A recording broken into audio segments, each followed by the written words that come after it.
You know how some people are just captivating? Their ideas seem to take off, to spread like wildfire, while other ideas, even really good ones, just fizzle out. Well, today we're going to pull back the curtain on the hidden science of influence and really look at the invisible signals that make us, well, contagious. So, what is the big secret? Researchers got kind of obsessed with this question. They analyzed thousands of presentations, looking for that one special ingredient that separates the viral ideas from the forgotten ones. They looked at everything you could imagine: vocal tone, the content itself, even what the speakers were wearing. But the first huge clue they found was surprisingly simple. Look at this. The data showed this incredible pattern. The most popular, most influential speakers used on average 465 hand gestures.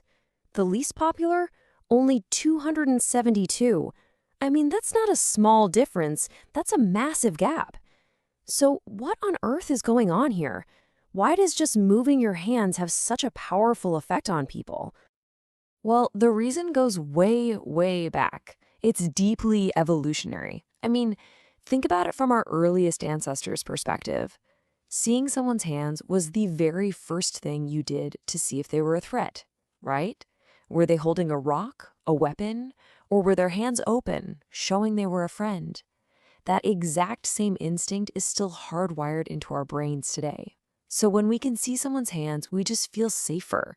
It's a primal signal of openness and trust. And get this, it turns out our brains give about 12 and a half times more importance to nonverbal signals like your hand gestures than to the actual words you're saying. Your body is basically telling the real story. But, gestures are really just the tip of the iceberg when it comes to influencing people without even saying a word.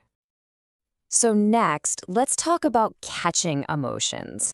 We're moving beyond the stuff we can see, like gestures, and into the invisible signals we're all sending out and picking up on all the time. And believe me, this is where it gets really fascinating. Okay, you heard that right. This experiment is just wild. Researchers collected sweat from people who had just gone skydiving for the very first time. So, pure, uncut, fierce sweat. Then, when other people who had no clue what was going on smelled these samples, their brain's fear center, the amygdala, just lit up. They literally caught the feeling of fear right through the air. It proves our emotions aren't just in our heads, they're airborne. They're contagious. And this works for positive emotions too. But there's a catch. It only works if they're real. So here we can see the difference between that fake kind of social smile that only uses your mouth and a real, genuine, what's called a Duchenne smile. The secret, the dead giveaway, is in the eyes. A real smile crinkles the muscles around your eyes, giving you those crow's feet. And this right here is the payoff. In the studies, when people saw that genuine, crinkly-eyed Duchenne smile, they actually felt a positive mood boost. They caught the happiness. But the fake, mouth-only smile had absolutely no effect. Nothing. So the takeaway is super clear. Only real, authentic positivity is contagious. It's what makes you not just liked, but actually memorable. Okay. So we've covered the nonverbals. Now what about our actual words? Let's dive into how we can create what's called a dopamine spark and basically hack our conversations to build an instant connection. Oh man, we all fall into this trap, right? We just go on social autopilot asking these same old boring questions. They're predictable, they take zero thought to ask, and they generate, you guessed it, zero excitement. On a chemical level, they do absolutely nothing. They are the definition of a forgettable conversation. Now, to break out of that trap, we've got to understand this little chemical, dopamine. It's the brain's feel-good neurotransmitter. Our brain releases it when we experience something pleasurable. But here's the crucial part. It also acts like a little sticky note for your memory, telling your brain, hey, pay attention. This is good stuff. Remember it. So how do we trigger it in someone else? Simple. Instead of asking, what do you do? Try swapping it for, working on anything exciting lately? See, these questions are designed to make the other person's brain scan for happy memories and fun future plans. You are literally asking them to go find a little hit of excitement in their own brain. And this is just a brilliant 2-for-1 deal. First, you give them a little jolt of pleasure by getting them to think about something good. And second, their brain automatically associates that good feeling, that dopamine rush, directly with you. You become the source of that good feeling, which makes you incredibly memorable and likable. It's a total game changer.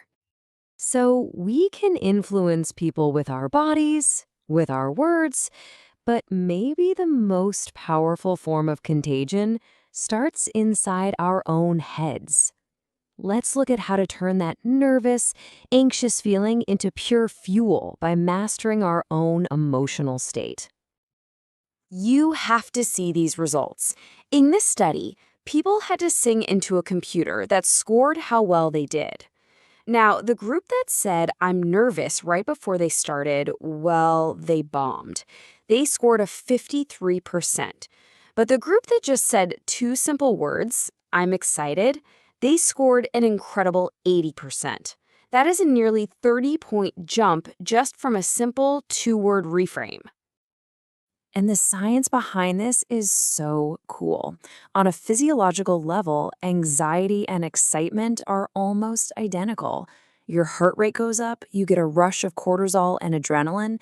It's the same physical response. The only difference is the story you tell yourself about what that feeling means. You can either interpret that energy as a threat, or you can choose to see it as fuel. Phew, okay, we have covered a lot of ground. So let's pull this all together into a simple, practical toolkit that you can start using like today to become more intentionally influential in every single one of your interactions.